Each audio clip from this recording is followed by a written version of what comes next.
It's time for the North Idaho Prepcast on IdahoSports.com.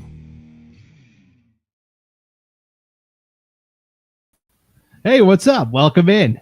North Idaho Prepcast, IdahoSports.com. Like you literally just heard in the intro, this is where we talk District 1 and 2 athletics week in, week out in the great state of Idaho. My name is Brandon Baney. Let's bring on our North Idaho resident and expert and his +1 today. It is Ryan Scaggs. Yo, what's up, Scaggs? What's going on? It's always a good day when you can have a puppy on the Prepcast. So, yeah. So take us through the story. You decided just a couple of weeks ago that you needed a new addition to the family. Yeah. So obviously it was a good decision. I think he's been awesome. But yeah, this is Rocky. He is a mini golden doodle.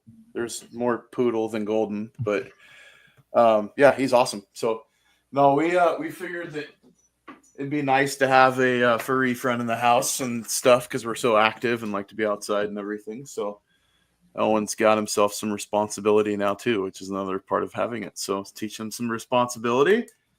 We got a dog. So yeah, it's been really good though. Like he's already crate trained, potty trained. He knows how to play fetch. So he's been awesome. So that's awesome. Everybody's sleeping, so that's a good thing. Yes. Dad of the year over there. You got Owen running his own business. Now you got him learning how to take care of another life responsibility. Wow. Right. Pretty remarkable. Just a little background. So the last time we talked on the Prepcast, it was 2 weeks ago. We were getting ready for kind of the baseball super regionals. And then that happened. And then all the state spring sport championships happened this past week. So this is going to be a very heavy, dense show with a lot of just like, here were the winners. Here's what happened. And we've got some graphics to help along the way, but this might be a longer show as well because we have so many great stories to get to. But we did the show, and then you broadcast one of the baseball super regionals for us at Lake City High School, which Coeur d'Alene won over Lake City and Highland.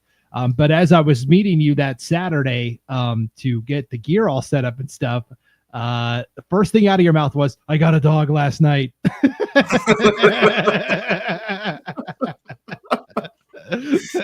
Yeah, no, that was fun though. We ended up getting him here locally in Coeur d'Alene. So he was the last of the litter. His mom was retiring. And I mean his mom that had the puppies, that was like her third litter.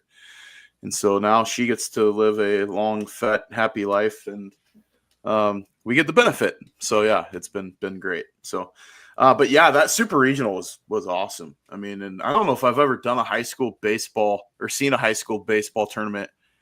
I mean, they hit the cover off the ball. It was crazy how many home runs we had in that tournament, and just the level of play. It was really great to see.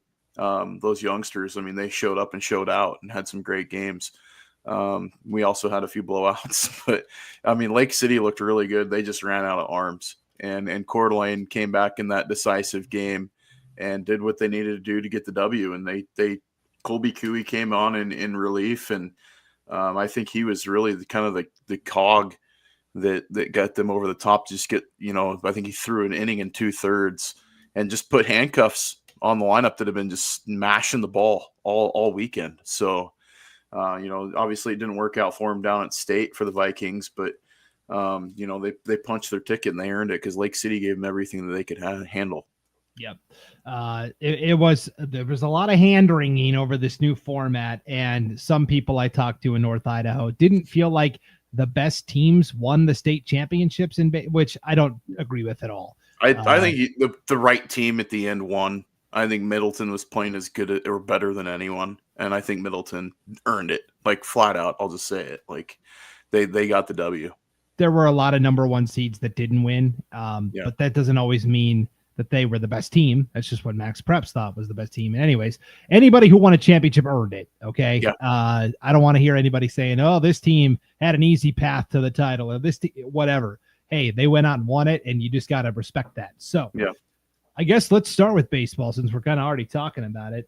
We did have a state champion from the North because, of course, it was all North Idaho, the 2A state baseball tournament, Ryan. This was over at Lewiston, originally scheduled for Orofino, but the Orofino field had been used so much in the run-up to state.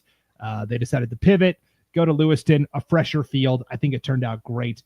Yep. We talked about it. You predicted that Kendrick was going to be the team that won it all just because they had the quality and quantity of arms that are needed to survive in a tournament like this. They defeat Potlatch in the championship 2-1.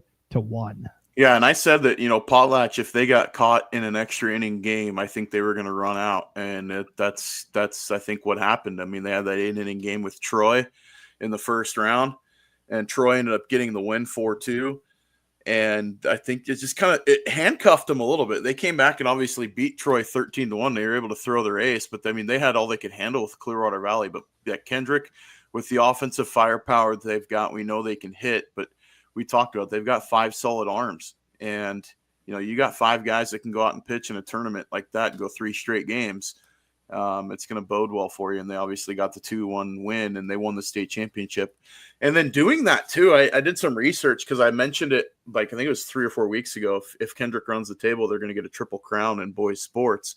And I didn't know the last time it had been done. And thanks to Coach Hasselstrom and Zane Hobart, we were able to do some research and found out that Prairie did it in 2013, 2014. They won the same 3.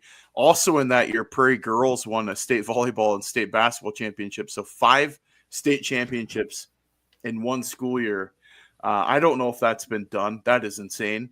I know that there's been a couple teams that have won 4 between boys and girls, but and then Fruitland did it in 2010 and 2011. They won the football, basketball, and baseball championship. So those are the only 3 that we were able to find. It's kind of hard finding those baseball results. Nobody's done it with track, which I was surprised. That no teams have gotten the trifecta with football, basketball, or wrestling and track. But Kendrick to get a triple crown, that is an insane accomplishment. And that Tigers team, I mean, hanging another banner, that's a big deal and a great win. That was a great tournament too. That 2A tournament was just chock full. We talked about it, how strong that league had been all year, and then to how all 4 of those teams make the state tournament, and made it a District 2 of all District 2 affair down in Lewiston. I mean, it was just pretty fitting. Yeah, really fun tournament, like you said. I think I'm most impressed that you have a team of that. They're not interns certainly, but you can call up Hasselstrom and Hobart and go, "Hey guys, I need help with this," and they'll I mean, that's cool.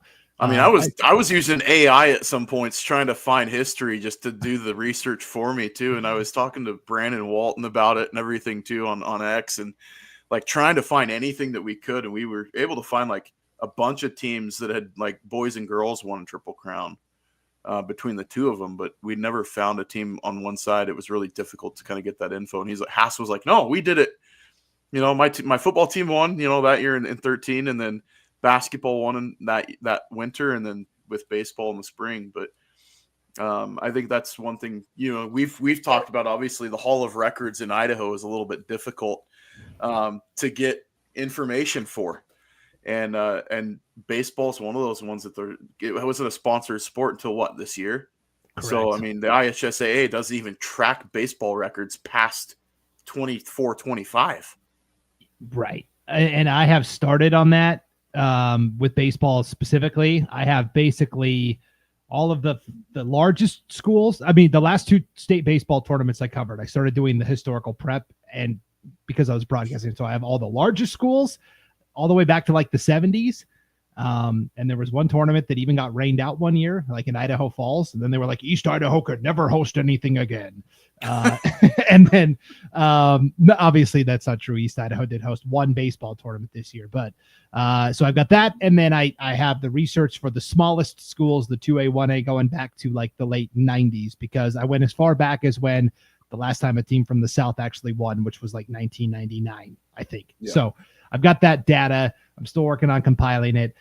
This day-to-day stuff at IdahoSports.com keeps getting in my way. So that's those dang day jobs, right? Yeah. I mean, to be a stats junkie and nerd out over that stuff, but it was something that was I was a dog on a bone with that one because I wasn't sure. And to find out, there's only been 3 teams that on record that we've found thus far. I mean, we have to go way back into the 80s, I'm sure, too, to see some of the other ones. But plus classifications have changed so many times, too. That's the other hard part, too, is that, Middleton at one point was an A3 or A4 school. now they're a 5A or 6A in recent years. So it's just it's wild to try to find some of that history in those records there. Yeah. I would be curious to know. I only know this in Montana because I grew up there. There's one school in Montana that has run the gamut of when they first opened, they were at the smallest level in the state. And they now, because of population growth, things are now at the largest level. They've been in every single classification along the way from Class C all the way up to Class AA, which is how Montana works. It is. Do you have a guess? Do you know your Montana area well? I want to say it's going to be somewhere in the Southwest, but I'm probably wrong. Would it, or is it a private school? Not a private school. Not a private school. So it's not like one of the billing schools. How long's Gallatin been around? It was Beaverhead County. No, Beaverhead County is not a AA, are they? They're Class A. So it is. My niece and nephew and brother and sister-in-law live there still, and they're a AA school. Belgrade, okay.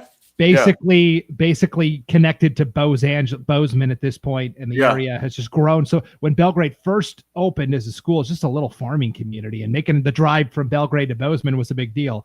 Now it's like you can't even tell where one stops and one starts. But and they added another school too. So there you go. Yep. So there you go. Belgrade. There's your Montana trivia for the day. I don't know if anybody in Idaho has ever done it. Middleton would be kind of my initial guess. There. I know for a while though they weren't great at sports. There was some lean years, but I mean as of late they've been on a bit of a tear, and there's plenty of teams that have won multiple state champions in one season, but not the stretched throughout the year, which has been kind of what I've been looking at. So congratulations to Kendrick though. That's an unbelievable feat. And I know we kind of going off the beaten path too, but it was announced this last week too that Zane Hobart took the job at Lewiston High School as their new head football coach, which for the Bengals is, I mean, you can't hit any more of a home run higher than that.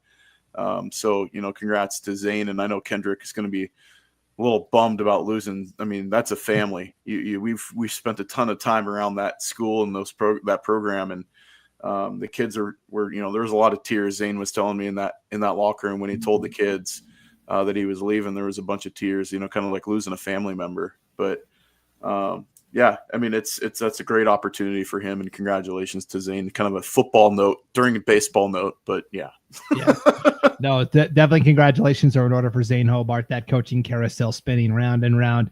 Lewiston's coach Matt Pancari went back home to where he's from, East Idaho, to take the Madison job. I will be working on that this summer. It's on my list of things to do. The updated coaching carousel for football. Because it always seems to be going crazy. But having Zane, we get an ally. Maybe we're doing more Bengal stuff this next year. You never know. So I feel like we got a lot of allies up here in North Idaho. It's other areas of the state that don't like us as much. And you can infer whatever you want there. Bigger, more metro areas. Last thought. I was thinking about this, circling back to has there ever been a school that's been at the smallest level and then gone all the way to the top? The only other one I could think of is like maybe Post Falls. Like, I know when Post Falls started, they were smaller. I don't know if they were ever like. Yeah, they're in A3. Lakeland hasn't made it to 6A yet, but I mean, they started really small too. A4, I think. Even. So I don't know. Interesting. That's a good trivia question. I like this. This is the kind of stuff. If money were no object and I only had to do what I wanted to do, this is the kind of stuff I would be doing. The historical. I mean, the other one would be like a Blackfoot or some of those schools that Blackfoot's not 6A obviously, but there's down in that area. I mean, maybe. Interesting. Idaho's one of those funny states, kind of like the Montana one. So I mean, with the rapid growth, it was not surprising. If I ever had to not work, I would still work to keep the mind, going, right, and have a purpose, have a purpose in your life. But it would be historical research, broadcasting. I wouldn't be doing any of this other stuff. You're like Stumpy Schwab, That's the kind of stuff I'm looking at. So, all right, let's get back on track here. 15 minutes in, we have discussed one postseason. We got a long way to go in a short time to get there. All right, it's going to be interesting. Let's talk about the 3A state tournament. Orofino was the defending state champions. They just ran into they lose to Malad, the eventual state champions, right away, 6-3, tight game, and then just could not recover in that loser out game Friday against Marcine, 19-1. And so the Maniacs go out 0-2 at state, but the fact that they got to state via the super regional was a big accomplishment. And you talk about the super regionals on what they did to the tournament. Is that you all got big dogs in the state tournament. I mean, you have the best of the best show up, and in 3A, I think especially, the best 3 teams were there, or best 4 teams were there. I mean, of statewide, you didn't have any outliers, I think, that got on the outside looking in. The best 4 teams were there. And Malad, at the end of the day, I mean, they were just playing lights out. The dogfight they had with Nampa Christian, in both those games, in the semis and in the penultimate championship, was just, I mean, Malad winning it all. Orofino going 2 in barbecue, though, to me was just surprising.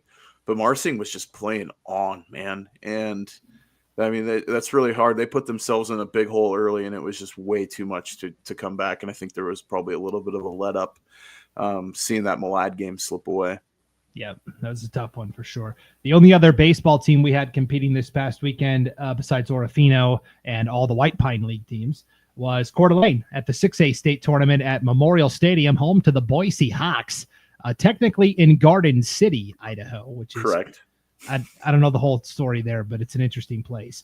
It's now incorporated, I believe. So, yeah. Yeah, interesting place. Coeur d'Alene loses to the eventual state champions, Middleton, 6-5 in that first game. They pushed Middleton tougher than anybody, and then they got to turn around and play Owyhee in their first loser-out game. They only lose that game 2-1. So for a first-year head coach and a program that, I'll be honest, we did our preview show, Coeur d'Alene didn't get any respect from our 6A baseball discussion. It was all Middleton's good, Owyehe's good, Mountain View isn't good, but they're from a good league, and Coeur d'Alene, we'll see. Coeur d'Alene played really well, despite going 0-2. And Coeur d'Alene had to use a ton of their pen the week before. Their bats, their hitting wasn't on point. Offensively, that was my worry for Coeur d'Alene. Defensively, they're awesome. They are great in the field. My one worry for them at state was going to be offensively. Can they compete with some of those teams down there? And or are they going to get handcuffed by really good pitching? And they came out in that Middleton game, and I'm like, man, I could see Coeur d'Alene realistically playing from the backside of this tournament and possibly playing Middleton again. And it just wasn't meant to be. I mean, I didn't see Owyhee getting boat raced by Mountain View in game 1. But, they battled with Owyhee. And Owyhee was obviously penned at the beginning of the year to be the state champ. And, they have to play that team that was the hands-on favorite, and the number 1 seed in that loser out game. I mean, that's just a tough place to be where you're playing twice on that, or you're playing on that Friday in the afternoon game. And I mean, it's just, Owyhee did everything that they needed to do to get that win. But Coeur d'Alene had a great season.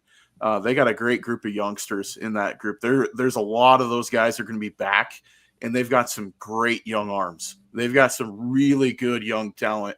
They've got a sophomore in their lineup that's Robertson. He's like 6'5". He can hit. He can throw. He plays first base. There is some really, really nice pieces, and with that Coeur d'Alene lineup, that they're going to be right back in the mix the next few years too. No doubt about it. And probably hosting a super regional, and everyone's going to cry and moan about that, but whatever. Yeah. You could tell I'm on one today, right? Okay. Who peed in your Cheerios? Yeah. That's right. Hey, let's go to, I will let you choose where we go next. Let's go track and field. Okay. Let's go off the board. Yeah. Track and field. I think we have to start. I mean, we could start one of two places. We had 2 classifications where we had state champions in the team race. I want to start with the 5A, where congratulations to the Moscow girls winning the 5A track and field championship, 95 points. And anytime you can knock Bishop Kelly out of the top perch, doesn't matter what school it is, you're going to have statewide allies. Yeah, team of the week right there, Moscow Bears girls getting the win. I mean, that's huge for the Bears group, and doing it. I mean, that's in track, that's fairly decisive too, to get that big of a gap between first and second place. But Yeah, that Bears, I mean, they showed up at the meet and they did very well. Lewiston was surprising on the boys' side. I think that the third place finish there for the Bengals is a great finish, but BK is just so deep in boys' track. And say what you want about, people crying and him and hawing about recruiting and everything else. But Moscow getting the girls' title at 5A is a big deal. That's huge. And congratulations on another title heading down to Moscow. That's an awesome accomplishment. And Lewiston in the top 3 is big too. I mean, they're right there from 1 point away from a runner-up finish too. Yep. Here are all of the individual champions, both boys and girls. Let's start with the girls, since Moscow was the story. Nobody had a better state meet than Matea Nunn, who we predicted would be a triple winner and delivered. She won both hurdles races, short and long. She also wins the high jump. So Matea Nunn wins 3 events for Moscow. And that was the only, and Moscow won the 4x1 and 4x2 relays as well. And otherwise it was, just a dispersal of points, but having 5 first place finishes, that's 50 points right there for Moscow. Yep. And then you look at, Sapphire Ruel from Lakeland winning in the 100 and 200, the short sprints. I mean, that's awesome for the Lakeland Hawk. And Jetta Tate, we've talked about her, she won the javelin too and showed up and did very well there. So, big finishes from the girls from District 1 and 2 down there at state, but Moscow, just the dominance between Matea Nunn and the hurdles. And then obviously the relays winning, and then her winning the high jump. That's just an insane accomplishment. We'll probably be seeing her name called next April, come the All North Idaho Awards, the Hall of Fame Awards in Coeur d'Alene. But, and then on the boys' side, Maverick Gomez, we've been, hearing about how good he is all year, and then he goes out and wins the 200. I mean, that's in a contested race too. That's a deep field of sprinters in 5A. To see Maverick go out and get the title at 200 is a big deal. And then Lewiston winning the 4x2 as well. And Cole Arlant, we talk about him in football, but winning the javelin. I mean, seeing that come out, the North sweeps the javelin events, and they won it in a number of classifications this year too.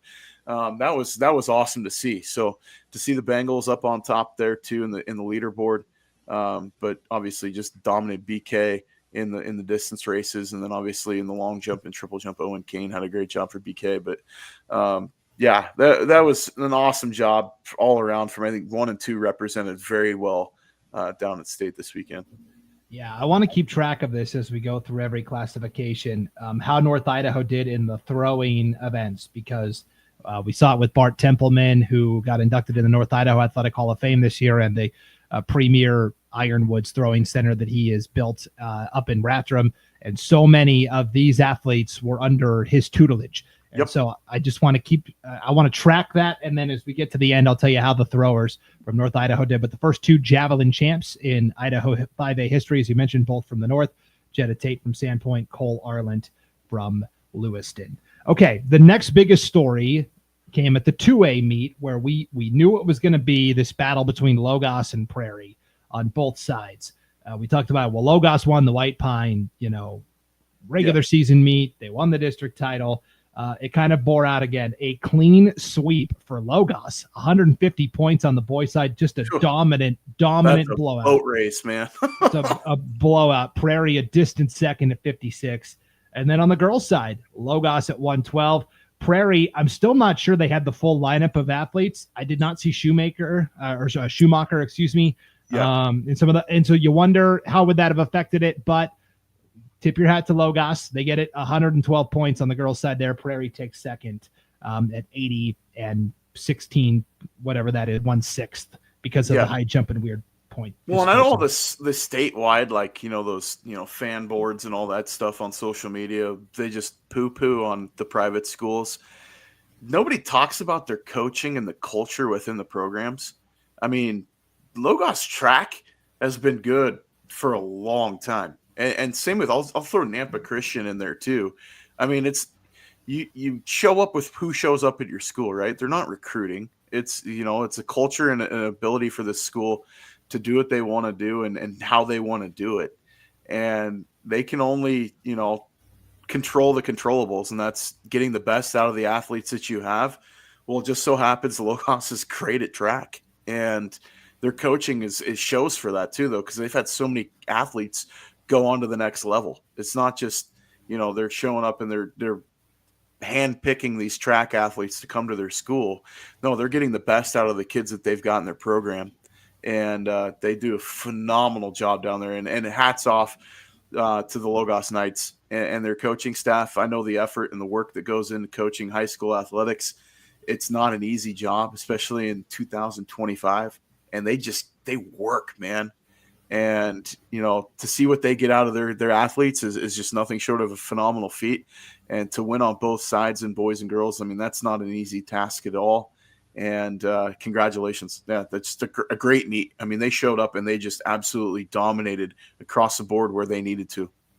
Look at how many individual champions Logos had, both boys and girls. Seamus Wilson wins the 800. This is boys. John Henry Krapuschetz wins both distance races, 16 and 3200. Ryan Daniels sweeps the hurdles. Logos wins the 4x4 and that 1600 medley relay. Thomas Bowen wins the shot put and the discus. That wasn't really on my radar coming into state. Way to go, Thomas Bowen there. And then on the girls' side, Naomi Taylor sweeps the 1, the 2, and the 4. Chloe Jankovic wins the 8.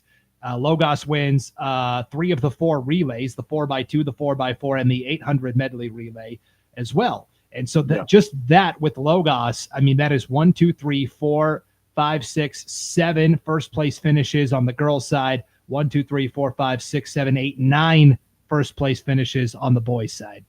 Yeah. And Naomi Taylor, I mean, she won a title in every event she was in. Like, that's the crazy part about that, because I believe she was on that either the 4x2 or 4x4 relay team as well. So, I mean, that's just, bonkers. Like, that's such a good job. If you want to give, she's going to give a run with the Matea Noon for female athlete of the year next year. I mean, that's just, to see what shows up. And let's mention Dylan Uhlencott. I mean, sweeping the 1, 2, and 4 also for Prairie. And then obviously they win the 1 and the 4x2, 4x1 and 4x2. I mean, outside of Logos, Prairie was the next most impressive team, in my opinion, at state. And on the boys' side and on the girls' side. So, I mean, we talk about the White Pine and how good they were. Well, you look at the stand at the end of the day and who's getting their name announced and who's getting the gold medals. I mean, the proof's in the pudding right there, just on how good District 2's been in track and field. Yep. Dylan Uhlencott sweeps the 1, 2, and 4 for Prairie. And then on the girls' side, our other North Idaho champions came in the throwing events where they sweep it. Catherine Burnett from Potlatch wins the shot. Sage Elvin from Prairie wins the disc. Kaylee Wood from Deary wins the javelin there. And Marlo Herford had a great recap of everything that happened at the state track and field meet. It's up on the top of our homepage, IdahoSports.com. It is well worth your read. The lead story that she led with from the 4A, 3A, 2A meet in Middleton was Catherine Burnett from Potlatch, and she was one of those throwers that Bart Templeman specifically singled out in his speech that he gave at the North Idaho Athletic Hall of Fame meet. Here's what Marlo said, and you should read this as well. One of the biggest stories of the weekend was from the 2A girls shot put final, where Potlatch senior Catherine Burnett etched her name in history. Burnett's winning throw of 47 feet, 4.75 inches, not only destroyed the classification meet record, but it put her at number 2 all-time on record in Idaho, only behind Holly Tyler from Leadore, 2001, 49 feet, 5.25 inches. Holly Tyler went on to play basketball for the University of Montana Lady Grizz. She was a 6'3", just athletic forward. Catherine Burnett, obviously a fantastic athletic 3-sport athlete as well. And so here's what Catherine Burnett said in the article, because Marlo did an interview with her. Quote, "I had so much adrenaline before and after the throw, and I'm just so grateful for the ability God gave me and that I was able to pursue it all the way. I'm still shaking with adrenaline from it." And then just a really cool backstory here, Ryan, with Catherine Burnett and Potlatch. So Potlatch, I didn't know this. Potlatch has no track. Yep, it's a gravel. Yeah, it's gravel, like around the football field. Okay, and all of the throwers have to share one concrete throwing ring. It's shot, disc, everything. Yep. Okay, I didn't know that either. I believe they do javelin on the football field, if I'm not mistaken. They don't even know if they. I don't even know if they have a run up alley, like they run off grass. Now, Catherine Burnett did not even do track and field until her 8th grade year. She was a self-described total band kid until the 8th grade. I love the band kids, man. Hey, and that's I was one. I was a band kid. Yeah. Yeah, I was a band kid all through high school. And I mean, I still did sports and band together. Same here. But so Catherine says she decided to try it in the 8th grade because her mom, Deanna Burnett, was a pretty good thrower back in the day.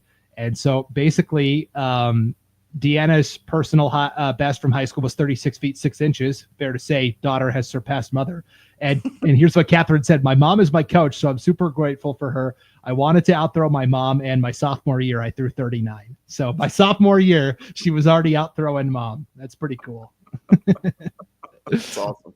Yeah, Congratulations there. That's an awesome story. And no, it's cool to see like those the schools that don't really have the facilities, and the kids still find a way, and that's so cool. And that says so much about the kids in our state too. And that goes statewide, not just our district, but statewide. You see that all around the state, that maybe the facilities aren't the greatest, but the kids still find a way, and they can perform at a high level and do these things. And that's just so cool to see and see, schools that aren't known for their prowess in the field events or track events or anything like that, and come out and win a state championship in dominating fashion, throwing the number 2 all time. That's just, congratulations to her. That's so cool. Yep, pretty cool for sure. Okay, the rest of the track and field will be mostly just kind of individuals and how they did. We'll just start at the biggest level and go down. 6A, the highest placer were the Coeur d'Alene boys and the Coeur d'Alene girls, remarkably 1 point within each other. Coeur d'Alene girls finished 8th with 38 points. The Coeur d'Alene boys finished tied for 9th with 37 points there. Individual champions, of course, Max Serby-Skinner from Coeur d'Alene wins the boys 3,200 meter run. We did have the first 6A javelin champion from Post Falls High School, Isaac McEwen. He knows a thing or two about throwing stuff. Great quarterback on the football field. Yep. That's a natural. Quarterbacks typically are pretty good javelin throwers. And same like baseball pitchers can be pretty good javelin throwers as well. And then on the girls' side, individual champion came from Coeur d'Alene's Kimberly Preby, who wins a very loaded high jump field. So congratulations. Yeah. And that was kind of one of those ones, if I'm not mistaken, was, she probably wouldn't have been on everybody's like radar for coming out and winning it. And, did a great job coming out and getting a championship in the high jump in a loaded field. That was a pretty awesome accomplishment. I mean, our lone champion from up north, but still a big accomplishment. Yeah, and that's just what I love about state track are these unheralded or unknown or unfactored athletes that come through and get those wins, because it happens every single year. The 4A state meet, highest placing North Idaho team on the boys' side was Timberlake, checking in at number 10 with 34 points. On the girls' side, Coeur d'Alene Charter nearly won this thing, 101 points, good for second, only 9 points off of Kimberly's pace. And Kimberly was really boosted this year by the transfer of Carly Bear. We know all about Gatlin Bear and transferring from Kimberly. Bear transferred schools? I'm sorry. Yes, they started at Kimberly. Gatlin Bear transfers from Kimberly to Burley. Carly was still in middle school. Gatlin's senior year, Carly was a freshman, so she was at Burley last year. Then she transfers back to Kimberly. That was the difference. Otherwise, Coeur d'Alene Charter is your state champion. But way to go, Panthers. And how about Bonners Ferry and Timberlake finishing 4-5 as well? 3 out of 5, the top 5 are from District 1. I mean, that's pretty big, and that's awesome to see. And Coeur d'Alene Charter, we knew how good they were, especially in the distance events. And just a well-rounded group of athletes, and being able to get 101 points. They're taking care of business, getting multiples on the podium. That's how you do it right there. And that showed up. So great job for the Panthers. For sure. In the chat, here's Sean Kane from the East Idaho Prepcast. We were both talking about how we did band all 4 years of high school. He says band nerds. So, all right, Sean. Hey, we'll get to tennis soon with Sean Kane, of course, tennis coach at Century High School over there in Pocatello. They didn't do any good this weekend, though. Ooh, Shots fired. All I right. say that tongue in cheek. No, they did. They had a state champion in their mixed doubles. So yeah. Well, and they almost won the boys title team wise. I'm sure Sean will have a lot to say about that on the East Idaho Prepcast. I believe that is Sean. You'll have to let me know tonight or tomorrow night, right here on IdahoSports.com. Individual state champions from North Idaho in the 4A meet. You see there, Annabelle Carr wins the 800 and the 1600 on the girls' side. How about her teammate, Helen Euler, winning the 3200, and then Reagan Miney sweeping the hurdles. Again, that was not on my radar, but Reagan Miney does a great job winning both hurdles races there for Coeur d'Alene Charter. They win the 4x4 as well. So Coeur d'Alene Charter 1, 2, 3, 4, 5, 6, 7 first place finishes. Helen was also on the podium, I think, for the 1600 as well. If somebody wants to correct me, but I think she was also, right in the top there as well. Second, I believe. So, they went 1, 2. And then our only other North Idaho girls champion came from Bonners Ferry. I don't know how to say Helene. Yeah, Helene Ray from Bonners Ferry. Okay, thank you. I was going to say Helen, which I knew was not right. Helene Ray wins the shot put and the discus. And then on the boys' side, we had an individual champ from Timberlake. Jonathan Barnhart wins the 800 meter run, and then Timberlake also won the 1600 medley relay. So congrats. Yeah, congrats to all of our North Idaho District 3 or District 1 athletes. Sorry, District 3. Man, I almost stepped in it right there. All of our 3 District 1 athletes. So, and this is the first classification where North Idaho did not have a javelin champion. It is. Damon Taylor and Reagan Stevenson sweep the jab for Kimberly at this meet. And now our last meet here, it is the 3A state meet where on the boys' side, highest placer was Priest River, 7th place overall, 41.5 points. They edged out Soda Springs by half a point.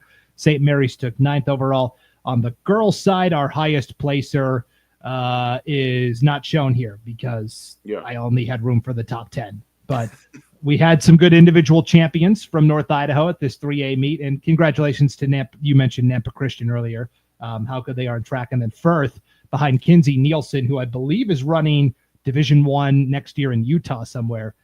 Just a dynamic athlete. So congrats. Our individual champions from North Idaho came from, again, the throwing events on the girls' side. Reagan Kessinger from Orofino wins the disc. Chase Smith from Priest River wins the javelin. And then on the boys' side, you had Julian Seja Grimaldo from St. Mary's win the javelin there as well. And then he also won the triple jump. So 2-event winner there from the St. Mary's Lumberjacks. Yeah, and he's a great athlete too. We talked about him on the football field a lot, but he's a really solid athlete there for the Lumberjacks. And, Reagan Kessinger too. I mean, that's a name that, a lot of people recognize here, especially in District 2, as far as, you look at that last name, there's been a whole slew of them that have done really well, especially in the throw events. And I don't quote me if I'm wrong, but I think she also works out once in a while at the Ironwood Throwing Center too. So, that shows up. So that definitely putting in that effort, it equates to success. Yeah. Okay, so I am totaling up the totals of North Idaho throwers and how they did overall.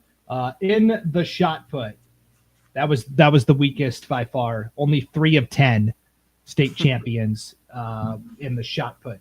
In the discus, 4 of 10, so just under 50%.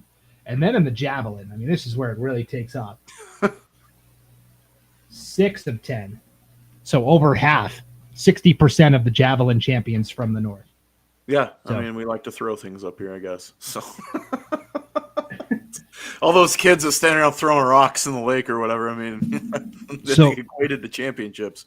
So overall, 3 of 10 shot put, 4 of 10 discus, 6 of 10 javelin. That is a total of 13 of 30 individual champions in the throws coming from North Idaho.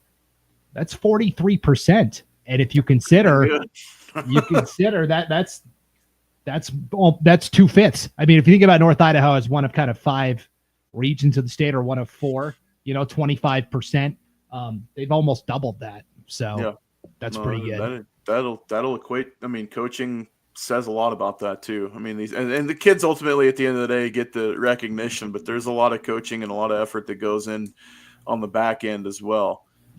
So no, congratulations to our area champions on the track and field events, and just a great season. I mean, we talked about teams that were going to compete, that were going to show up and contend, and they were the ones that were there. I mean, we talked about it, and they showed up and showed out. Yep. So and obviously we can't get to all the top podium finishers from every classification. Otherwise, that would be its own entire show. But I do a number of great events that took place, and you can look at 6A, and there was some school records that were set at the state meet that just didn't win. Like, that's the crazy part about that too. So. Yeah, I always say this is we're playing the hits only here today, just the champs, because otherwise, yes, we would be here for far too long. But yes, I acknowledge there were a lot of great North Idaho athletes that set new personal bests, new school records, placing, scoring points for their team. Yep. That just didn't finish first. But okay, Let's hit the links. Let's hit the links. Okay. All right. Next up is golf. We will start with the 4A state golf meet. Kimberly swept this thing, boys and girls titles. Our highest placing team was Timberlake. On the boys side, they tied for 6th. Bonners Ferry was our highest placing girls team, kind of like we suspected. They took 6th overall there. The top 10 individuals, we did not have a North Idaho champion. Our highest North Idaho placer was actually Eli Blackmore from Bonners Ferry, took 6th, ended up tied with the Kimberly kid there at 17 over par. And then we had Malia Miller from Timberlake take 7th overall in the individual portion of the competition, competing by herself on her own, representing Timberlake. She finished 40 strokes over par. Yeah, I mean, everybody's like 40. I mean, no, 40 over par. That's pretty dang good. I mean, if I could swing that way, I mean, I'd be playing good golf. But yeah, that's an impressive accomplishment. And you look at some of these scores too. I mean, good grief, you're shooting a 144 even par to win it. I mean, that's good night. Like, yeah, you have yourself a day, Wyatt Williams. Congratulations. But yeah, Eli, getting 6th there at state, that's a great finish, 17 strokes back. And then Malia, we talked about, probably not her best rounds that she's played this year, but still finishing in the top 10 is a great accomplishment for her and carrying that Timberlake girls program this year. Yep, for sure. 3A competition. We had our highest placing team was from Genesis Prep, and this is a team you've been pretty high on this year. So G Prep, 708, 132 over par. They only finished 12 strokes off of taking home a top 3 trophy, which is great. And then you had Kellogg tied for 6th there as well. And then on the girls' side, our highest placing team from North Idaho was Lapway. Lapway 9th, Logos 10th, G Prep 11th. So congratulations there. And then in the individual race, our highest placer from North Idaho was, as we expected, Palmer Coleman from Priest River. He takes 4th overall in the boys competition. Only 8 over par, which is pretty good. The state champ shot 1 under par. He was only 4 strokes off, potentially finishing top 3 and even top 2, as you see the 2nd and 3rd place guys tied for 2nd. Yeah. And Genesis Prep, like I said, it was a team I was high on, as they rounded out the year. And they went down there, and I mean, I'm not going to say they overachieved. They did exactly what they were. They played better as the year went on, and some of their back end players, I mean, they got to take the whole group down there. They played up, and that was an impressive finish for Genesis Prep. I think that's the one real bright spot that I look from the north this year in golf, was Genesis Prep. The last 4 weeks of the season was just hotter than a pistol, man.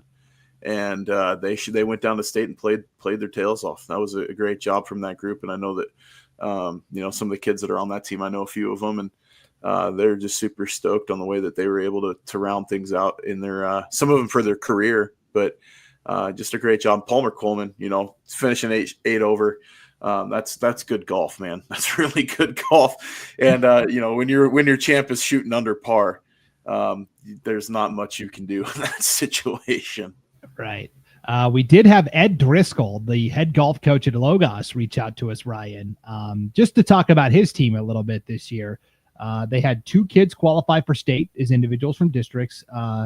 Henry Driscoll took third at districts as a freshman, and Darcy Tollefson, another freshman, took fourth at districts. And then the Logos girls obviously got their entire team to state by finishing as one of the top three. And Coach Driscoll says this is the first time in school history. Now, golf has only been offered at Logos for 5 years, but he says this is the first time in school history that Logos was able to fully field a girls team. Full lineup. You have to have 5 golfers to fill out a varsity lineup card.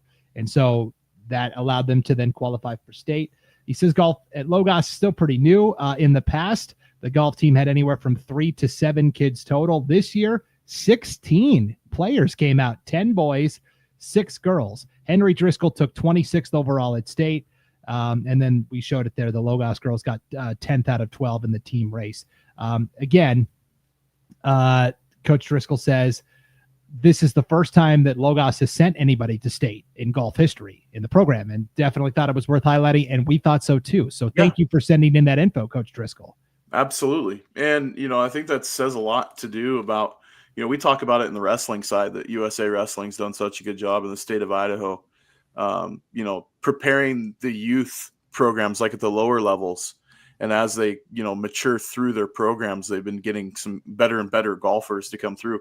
Better and better wrestlers to come through. It's the same with the USGA. I want to say that those youth programs have been outstanding in the state of Idaho. And you've been seeing the level of play get better and better over the years statewide. They've been doing a great job with their youth programs and in every community. And so, you're seeing Moscow have success at the 5A level, but you're also seeing Logos now have success at the 3A level. And you're seeing like a lot of the programs are growing, which is great to see that the participation's increased in the sport of golf. Yep. Really awesome. And so congratulations, Logos. And you're like, well, boy, how do you have such a hard time getting? Did you see the track and field teams from Logos? Did we mention that they swept the state titles in boys and girls track, and then for golf to then start to have some success too? That's awesome. That's cool. That's a culture thing, man. That's a school-wide culture thing. It really is. And the meteoric rise of success at Logos to see what they were, 5-7 years ago to what they are now, to where they're competing in every sport. That's great. That's great for athletics in the state, to where you used to have a regular cellar dweller that's now showing up week in and year in, year out in the seasons, like having success. That's good for every league. I don't care what you want to say about private school, public school, whatever. That's good for athletics. I think this is just a general commentary.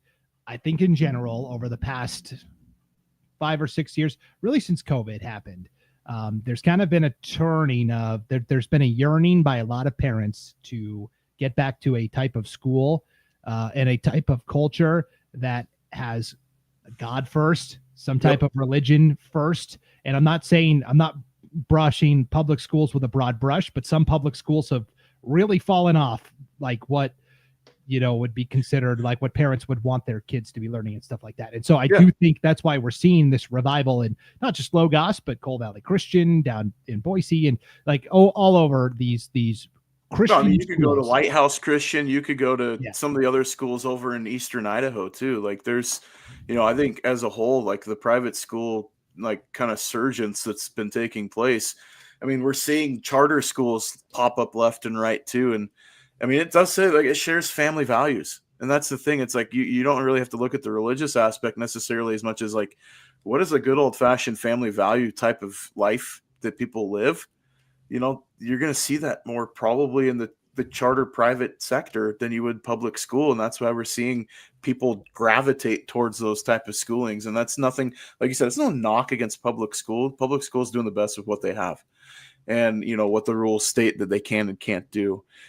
But the private school has a little bit more freedom to do stuff and do things a way that maybe is a little more appealing to people, especially moving from out of state that are trying to flee one way of life and go to something else. So, there's a lot to be said about that. And I don't really see it as an unfair advantage. Because I will say this about Logos. I was looking through their past records, and especially in track and field, how long those kids have been at the school. Are they new? Have they transferred in, and were they participating at other schools in, say, Latah County? No. The majority of those kids had been at Logos predating their high school career. So they've been there a long time. It's not just they show up as a flash in the pan and transfer it in just to go win a state championship. These kids have been there working, putting in their days, putting in their time in practice, and they're seeing the results. So, I mean, if people want to poo-poo on private schools, BK's, I think, the exception. But you look at Nampa Christian, you look at the Genesis Prep, you look at Logos, you look at Lighthouse and some of the other schools, those kids are there. Like, they've been there a long time. Yep. I'll get off my soapbox. But yeah. No, couldn't have said it any better. But that's, for the people that are wondering, why the private school thing is, to me, it's a turning of, and it all started during COVID. Parents were kind of forced to start to pay more attention to what their kids were learning at school because classroom was at home. Or they weren't shut down. Yeah. They were still meeting in person. Yeah. So anyways, we could do a whole off-season series on that. And let's get back to sport. Let's stick to sports. And all right. Yeah. All right. Hey, you have 2 sports left to choose from for spring state. Let's go tennis. Let's hit the hard court because there's a big deal right now in North Idaho in tennis. But we'll get to it. Let's get it then. 5A state tennis tournament. Bishop Kelly sweeps the team titles, boys and girls. Not surprising. Sandpoint finishes 3rd in the girls competition, 1 point away from second. And then on the boys side, highest placing team was also Sandpoint. They took 7th with 5 total points. But the big story out of North Idaho over the weekend was, of course, Pepper Rickert in girls singles from Sandpoint. Defeats Brindley Nelson from Hillcrest 6-1, 6-2. Still has not lost in her Idaho career. I think now, did I see 48-0 in her first 2 years of high school competition? Something like that. It could have been up in the 50s now, but it's ridiculous. I mean, and that's the question is now, is she ever going to lose in high school? Like, that's realistically, I'm looking at this and like, she's only getting better. Is she going to lose? Because Brindley Nelson, like I was looking at it, like Brindley's good. And you won 6-1, 6-2. Will Pepper Rickert drop? I don't know if she not only has she never lost a match, I don't know if she's dropped a set. Like that's the thing. I'd have to go back and check the record book because maybe Sean knows the answer to this. But Pepper she's a generational talent to come through the state of Idaho. And obviously the pedigree's there. Her mom's phenomenal. Her dad is a phenomenal athlete. Her grandpa is obviously the head coach at Sandpoint. There's a lot of ability for her to go play competitive tennis in the off season as well and travel. But to be a sophomore, go back to back as a state champ, and in the fashion that she's doing it, I don't know if we've seen that in any sport in the state of Idaho. Yeah. I don't believe she has ever dropped a set to anybody in Idaho. She may have dropped a set to somebody from like Washington, maybe at like the Inland Empire, but I'm not sure about that. Our guy Max Oswald from the Bonner County Daily Bee would know that for sure. And then, yes, I would love to ask Sean Kane just historically, like, has there been a tennis athlete that has been this dominant? I'll admit, I don't know tennis history that great, but to be undefeated 2 years in is pretty good. Yeah, because I know Lewiston had Rafa Hewitt Steiger this was a while back. I mean, it was within the last 10, 15 years, but I don't think he won it as a freshman or sophomore, though. I know his senior year, he was flat dominant. But yeah, I mean, that's, you talk about opening the catacombs of information. That'd be a lot of digging, but Sean would be probably who I would have to go to, or even Pepper's grandpa. Talk to Coach. Yeah, seriously, Coach Anderson might know as well, for sure. Okay, well, she back-to-back 24-0 seasons, so 48-0 overall in her career, Pepper Rickert. So pretty good. Hey, there was also cause for celebration at the 6A state tennis meet, Ryan, where Coeur d'Alene's boys took second. They were only 7 points away from winning the state title. It would have been the first time in some time that a team from North Idaho took home the first place trophy. I was so proud of Coeur d'Alene because the way tennis works, and Sean will tell you this, it's really stacked to the Treasure Valley in terms of bids, how many bids each district gets, because there's so many teams in the Treasure Valley. They gobble up all the bids, and you can have like one or two really good teams that send their entire roster to state. And for like Coeur d'Alene, coming from a very small district, you pretty much have to take first place at every event at districts to get everybody to state. So it's really hard for a team from the East or the North in 6A tennis, especially, to really compete and be a factor. And so for Coeur d'Alene to take second overall in the boys competition, I was really impressed. Yeah, super impressed, especially throwing down 30 points. I mean, like that. I mean, you're getting production out of, your lineup. Like, and Sean mentioned this too. I mean, I coached tennis for a hot minute too. And like, it's hard. It's super hard. Once you get to the state level, you got to be, that means you're getting points from your mixed doubles team. You're getting points from, your singles. I mean, so your doubles team has to go place. I mean, like, to get 30, you guys are showing up and you're getting consistency across your lineup, because usually you'll see like one or two top line guys go and they'll have a decent performance. Maybe you might sneak a state championship, or you might get a runner-up finish or something like that. But to get the production from your lineup that you bring to state on a lean group and end up on the second in line, you're 7 points back from the champ. That's a huge showing from the Vikings from up north, and a great job. I mean, spring sports for Coeur d'Alene, they're having some success this year. That's been pretty good for Coeur d'Alene to show up like they did. Yeah, pretty good. And shout out to the Coeur d'Alene girls. They took 8th overall as well.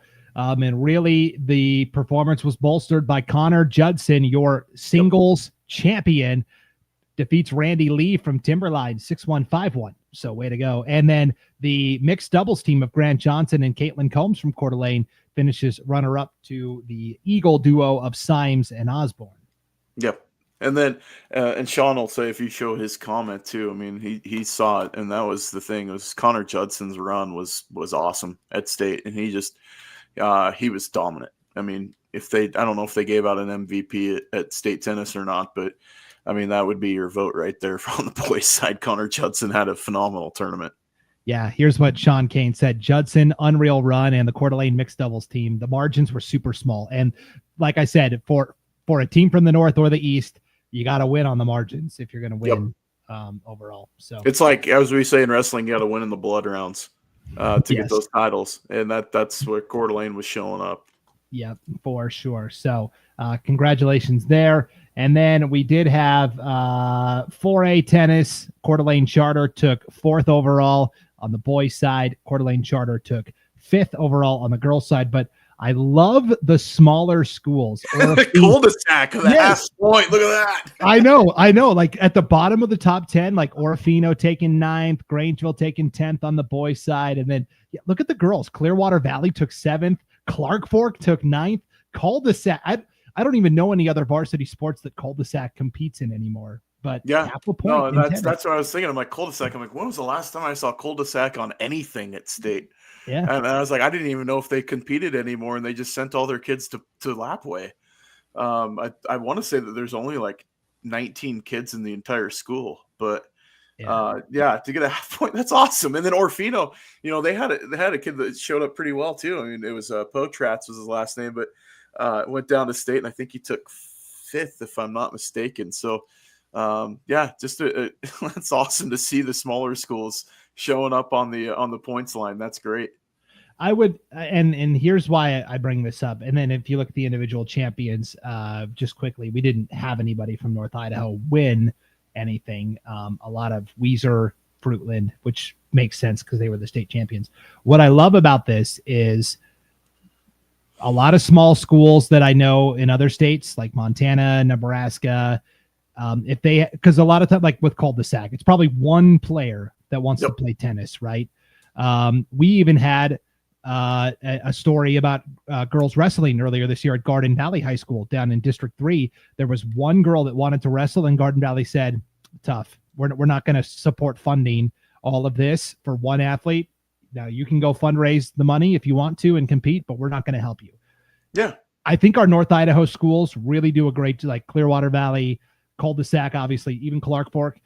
They do a great job of leaning into that and saying, hey, if you want to play tennis, okay, we'll try to make it work as best as we can. We know we're not going to be able to fill out a full team, but if you want to play tennis, we're going to try and give you that opportunity instead of sending you down the road to another school. Because yes, you can go, like if you're from Clark Fork, you probably could go to Sandpoint, but let's be real.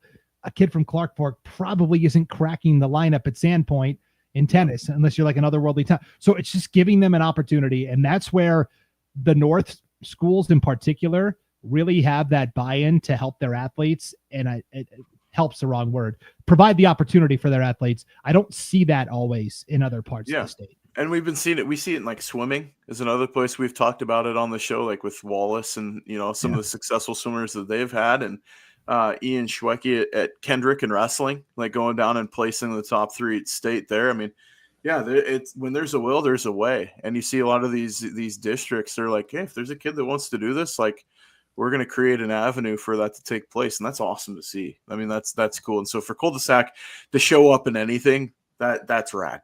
That's so cool. Yeah, that's awesome. Back to the music thing, the school district that my wife is from in Montana, Alberton, they are cutting their music programs just entirely, just cutting them. And I'm like, man, that's stinks. So awesome. Unless you only have like a 4-piece band, but yeah. I mean, it's a small school, but there's enough kids. I mean, they had a pep band this year. Okay. I mean, so I don't know. I don't know what the jazz answer combo. is. There you go. Yeah, quartet.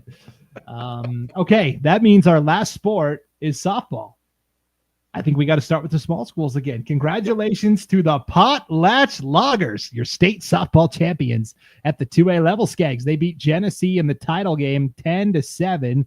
Glens Ferry and Genesee played earlier on Friday in the third place game. Genesee won that 10-7 because Genesee lost right away to Glens Ferry 5-2.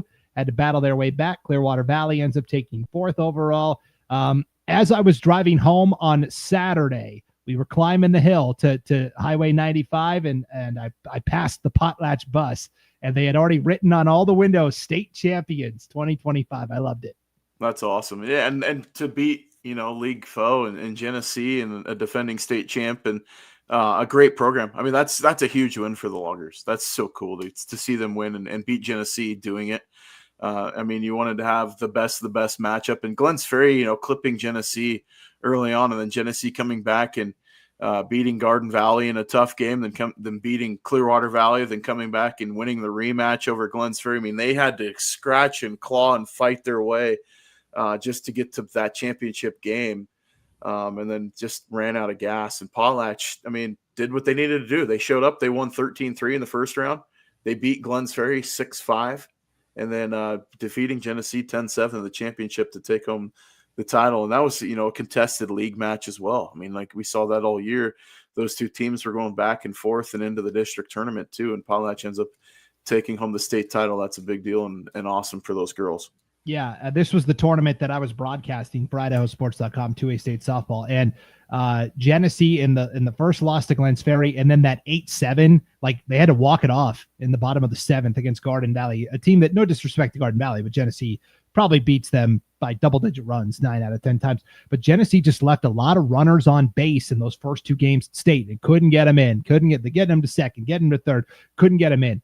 And then finally, it's just like the dam burst, and all of a sudden the traffic that was on the bases was coming home. And so that was really the big turnaround there for Genesee. But congratulations to Potlatch, your state champs, Genesee for taking 2nd, Clearwater Valley for placing 4th overall. We'll just move our way up. That was our only softball state champ from the North. So we've got the 3A tournament here. We had from North Idaho, Orofino competing. I was very surprised. Orofino went 2-out. They lost in extra innings in this first game to North Fremont. I went to the 8th inning. They lost on a walk-off 12-11. And then they had to turn, and that game got over probably like 8 o'clock Thursday night. And then they had to turn around and play right away at 9 a.m. on Friday, which is always hard. And they lost to Firth 10-8, another wild back and forth game. Just the way it goes at state sometimes. Yeah, I didn't see Orofino going 2-out, but I mean, I knew that Malad was going to be really good in this tournament. North Fremont's been good. Nampa Christian, I mean, they just took care of business. They were a buzzsaw, and they looked the part as far as the rounding things out. But it was surprising to see Orofino go 2-out. And you talk about it, though, like going an extra inning game on Thursday night, that's a difference maker when you have to go late into the night and then you have that really early turnaround. You're back at the field at, say, like 7:30. for warm-ups in the morning. I mean, that's a short turnaround, especially for any hopes of pitching and everything else too. I mean, that's a tough one. There's going to be some muscle stiffness, and just couldn't get the defensive clamps down in the run production to get that win against Firth in the early game, and going home early. That's a bummer. One quick note. Nampa game number 12. Because this was the other tournament I was broadcasting, because it was all at the same complex in Caldwell. Nampa Christian and North Fremont, that 10-0 win for Nampa Christian. It ended early due to the 10-run rule. In the bottom of the 6th, Nampa Christian was up 7-0 when the inning began, and they hit back-to-back solo home runs to basically end the game via the 10-run rule. It was pretty cool. That's awesome. And offensively, I mean, they were a juggernaut. I mean, 13 runs the first game, 16 the next, 10 the next. And then Malad, they win it 5-3. Malad, they had to do it the hard way, because they, dropped that early game to North Fremont. But that was a competitive tournament. It really, I mean, you had kind of that quadplex. You had a lot of madness going on there. Let's just be real. 4 games simultaneously. But yeah, it was a little crazy, and there were some bugs and glitches. But overall, I think for broadcasting, pretty good success, because softball had never been broadcast before. So I always say, even if the broadcast isn't perfect, it's better than not doing it.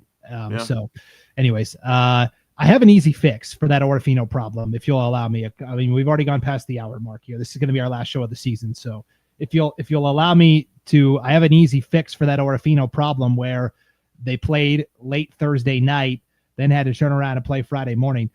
This was the first time, I believe, or maybe last year, where softball used to be a 2-day state tournament, right? It was just Friday and Saturday. Well, they added that third day, Thursday this year, to allow the tournament to breathe a little bit. And I liked the idea. Then I saw the bracket. All they did was play the opening round on Thursday. Like, the games didn't even start until 3:00 in the afternoon. Yeah. And I'm like, what is the point? Like, what is the point of this? I would propose that you start it Thursday, you have your first round set of games, and then you play your first 2 loser out games as well. Yeah. And that then, because think about, like, for a team like Parma or Firth or somebody, on Friday they had to play potentially 4 games, and that's too many. Why can't we add the 2 loser out games to Thursday's schedule? That then allows Orofino to, oh man, we just lost in extras, but you're still warm and fresh. You're turning around and you're playing right away in a loser out game, and Orofino probably wins that game. I mean, I can't say for sure, instead of having all night to stew and think about it and then have to turn around and get up early and play. I don't know. What do you think? No, I'm completely with you. Like, if you're using 2 of the 4 fields, it's like, think about the state basketball tournament, to where, you're playing consecutive, a 3-day tournament. You got 1 gym, right? And you're trying to fit all those games into 1 gym. It's no different. I mean, you just got an extra field. Start earlier. Start at noon. Your first 2 games start at noon. Then you can play those loser out games at 5:30. Like, it's real easy. So it's a quick fix. And then, like you said, and then you play the 1 less game Friday, and all she wrote, you're still out at the same time on Saturday. It's no extra, like, hotel space. I mean, but we're just talking heads. So what do I know? So maybe a softball coach can tell me why that would or wouldn't work, but I don't know. That to me just seemed pretty. I saw the bracket and I was like, what? I have to come and maybe this is me too. I have to drive 8 hours to Boise for games that start at 3:00 on third. Like, whatever. Not an efficient use of my time, but get off my lawn. Yeah. Yes. All right. For a softball, Timberlake was the champion from the north. They got all the way to the 4th place game here Friday afternoon, lost that 5-3 to Weiser. So Timberlake takes 4th overall. Really, they dropped to Weiser in the first round 7-2, and then had to claw back. They beat Preston. They did beat a really good Teton team, and then they had a rematch with Weiser and almost beat them in the rematch. So I thought for Timberlake, this was a pretty good showing. No, I was impressed with the Tigers. I didn't see them making it as far as they did. I thought that they would at least win a game somewhere in the lineup. I didn't necessarily, that matchup in the first round with Weiser was going to be tough. But to beat Teton was the one that kind of surprised me when I saw that result come through. And then to push Weezer in that final game, like that was impressive that the Tigers, they rallied back and showed some moxie, but that Weezer team obviously, just a little bit more extra there for them, and Kimberly, taking second, Coal Valley winning it all from the 2 seed line. I mean, that was an impressive affair, but it doesn't take away from Timberlake's season. I thought that they had a great year. Probably not the finish they wanted, but it was the finish. I mean, they earned it. They if you're going to go top 4, they did a great job to battle back through the backside of that bracket. One of, if not the best freshman in the state this year, Shea Jones from Timberlake. Pitched several no-hitters, led the team in homers. Great player. Okay, I'm going to skip the 5A tournament for a second because that was the second most compelling story behind Potlatch winning it all. 6A softball, Coeur d'Alene, your representative at state. They go 2-out. 2 tough games. I mean, they're playing Eagle, the eventual third-place team, and they lose 4-2. Then they never thought in their wildest dreams that Timberline, the number 2 seed, was going to be facing them in a loser-out game. Capital beat them, so they lose 2-1 to Timberline, a really good Timberline team. And so kind of like baseball, they go 2-out, but I feel like they still can feel okay about how they did. Yeah, I mean, they showed – I think they showed better than how they finished. I mean, obviously it doesn't mean anything at the end of the day when you didn't take home hardware.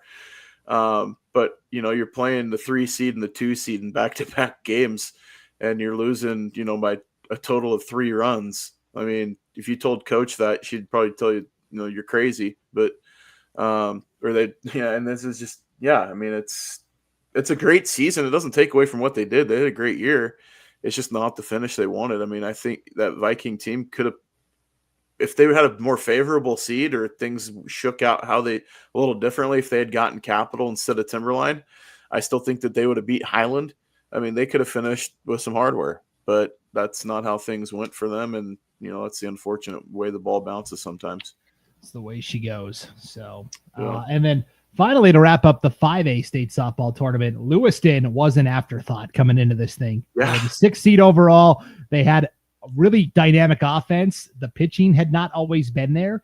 And yet, and everyone's talking about, Middleton's so great. Middleton's going to be in the factor for a championship. Right away, Lewiston comes out and beats Middleton 5-1. And I was like, I was like The Rock. I had one eyebrow raised because they beat Middleton, and then both eyebrows raised because they only allowed 1 run. And I'm like, that just hasn't happened a lot this year. That was a poor visual gag. But anyways, both eyebrows were raised. 5-1, Middleton falls to Lewiston. And then they kept rolling. And then this was the Lewiston team I was kind of used to seeing where they were outslugging teams. They beat Burley 8-6. They beat Skyview 7-5. Lewiston is in the driver's seat on Championship Saturday. They won the undefeated semifinal against Skyview. Bishop Kelly would have had to have beaten them twice, which they did, 19-2. And then in the ultimate deciding game, 10-6. I think that Bishop Kelly just hammered Lewiston, and that there was more urgency from Bishop Kelly in that first game. And then the second game, that urgency continued for BK. But man, Lewiston to take home second place, I'm so impressed. Yeah, that was a finish that, like you told me at the beginning of the tournament, like Lewiston's going to take second. I'm like, how? And that's nothing wrong with the Bengals, but I mean, they outplayed their seed line like big time. And they had that's a great finish for the Bengals to finish second place. But I mean, you talk about, look at their stretch down towards the end of the season. And it started not just at state, it started before the district tournament as they rounded things out. And then they had a great district tournament coming through and ended up taking out the Lakeland in the district championship game, getting their way to state. They can only get the 6th seed just because of record. But I mean, obviously you're talking about who they're playing. I mean, they had, regular season schedules with Coeur d'Alene, Lake City, Moscow, Lakeland. I mean, that's a tough group. And the Bengals, played up. And they showed out and obviously couldn't get it quite done. But, yeah, you get beat 19-2. I think there was a little bit of a shell shock after that first, penultimate championship or before that penultimate championship game. And then they showed up a little bit, I think that just fatigue finally caught up. And BK, hats off. I mean, they showed up and just got the offense rolling. And it was too big of a hill to climb for the Bengals. But still coming home with the trophy is a big deal for that Lewiston team. I think at the beginning of the year you told them, hey, you're going to take second at state. I don't know if they would have believed you, but I mean, they put things together and made a nice run this year. Yeah, Jesse Roll has done a great job coaching that Lewiston program. Ironically, I believe he was the last softball coach at Cul-de-sac when they still had a team, and then he's been at Lewiston now. So great job there. And then, score one for the anti-Max Preps crowd. Oh, the Max Preps seedings always seem to get it right. The 1s and 2s are playing. Yeah, okay. Yep. Your top 3 teams, 4, 6, and 5. So there you go. And then the 3 seed finishes 4th. Like your 1 and 2 went out. Like that's yeah. I mean, your 2 seed went out the first day. Yep. I'm just saying it does happen every once in a while. Nothing conclusive there. But okay. We have gone an hour and 15 minutes, by far our longest show of the year. The last one of the year is always the longest one of the year because we want to highlight all of the teams that competed at state. We want to highlight all of the athletes that compete at state.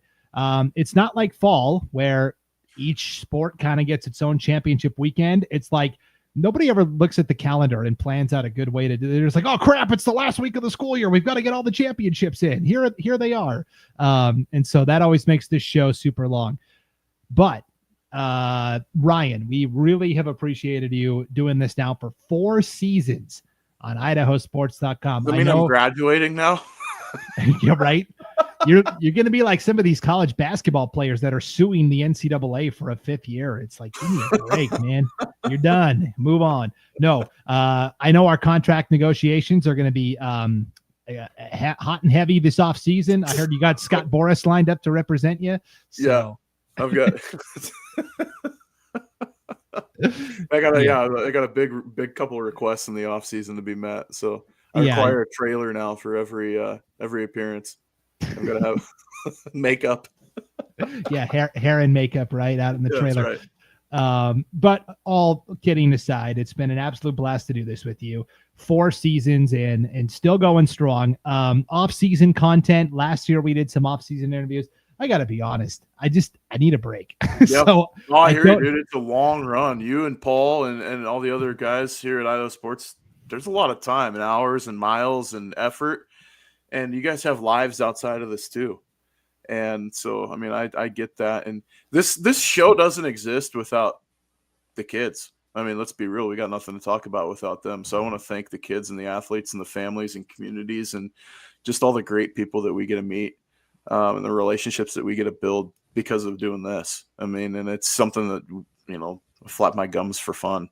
And, as much stress and heat and hate that we take sometimes, hopefully the people see that we're just trying to showcase the kids and, get the notoriety out there too. And I did tell Coach Craycraft, he was, on the Logos staff. He's now on staff at University of Idaho.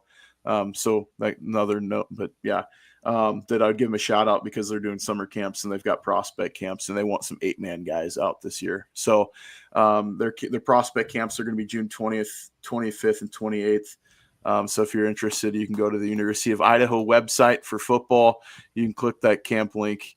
And I told Coach I'd get him a shout out on the show before we take a break for the year. But another opportunity for the small school guys. And the 11-man kids can go to that camp too. But he really wanted to get some light shown on those 8-man kids because he came from the 8-man background. So, and you get kids like Sawyer Hewitt that signed, national letter of intent to go play college football at the Division I level, from 8-man football. And we've seen greats, like Leighton Vander Esch and, other guys that have played small school ball in the state of Idaho and go do big things. So it's another opportunity for these guys that we talk about on this show to get an opportunity to play at the next level.